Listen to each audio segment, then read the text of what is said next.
এই সানডে আমি চলে গেছিলাম সংলাপ পাওয়ার হাউস জিমে, মানে দাদার কাছে প্র্যাকটিস করতে মধ্যমগ্রাম। আর মোটামুটি অন্য দিনের তুলনায় ওয়েদারটা অনেক ঠান্ডাই ছিল।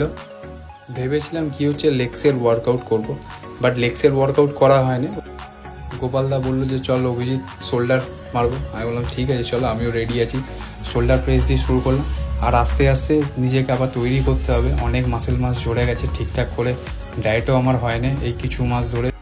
এইবারে অনেক বড় স্বপ্ন আছে, দেখা যাক কতটা কি আমি রেডি হতে পারি। নিজেকে নিজের একদম বেস্ট দেওয়ার চেষ্টা করব। তার সাথে আমার পাশে আছে সংলাপ নাহা দাদা, মানে আমার গুরুজি। সে যেটা বলবে ওটাই হবে। আর তোমরা যে এক্সারসাইজগুলো দেখছো মোটামুটি আমি একটু হেভি ওয়েট দিয়েই করার চেষ্টা করছি, কারণ জিমের মধ্যে এখানে সাপোর্টার থাকে, আর আমি যেখানে ট্রেনিং করি ওখানে একাই এক্সারসাইজ করি। আর সেই মোটিভেট দিয়ে দুটো আরও বেশি মার করে তুলে দেওয়ার মতো নেই। বাট আমার পেছনে যারা অঙ্কন আছে দেখতে পাচ্ছ, আমার সাপোর্টার খুব বেস্ট সাপোর্ট। আমার লাইফেরও অনেক বেস্ট। কম্পিটিশনের সময় ও যে আমায় সাপোর্ট করে, সেটা নিজের ভাই হলেও আমার করতো না।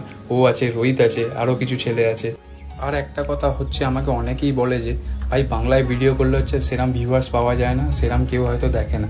কিন্তু আমি জানি, আমি বাঙালি হয়ে আমার বাংলাটাই বেশি ভালো লাগে বলতে।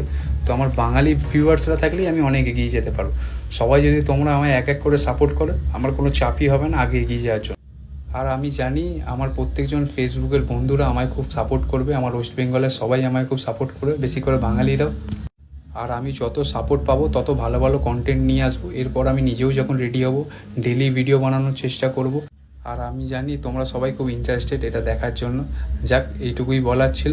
এবার আমাদের ওয়ার্কআউটের পর সবাই মিলে একসাথে সানডে পোজিং, সবাই মিলে একসাথে জয় বজরংবলী, ফাটি এক্সারসাইজ করো।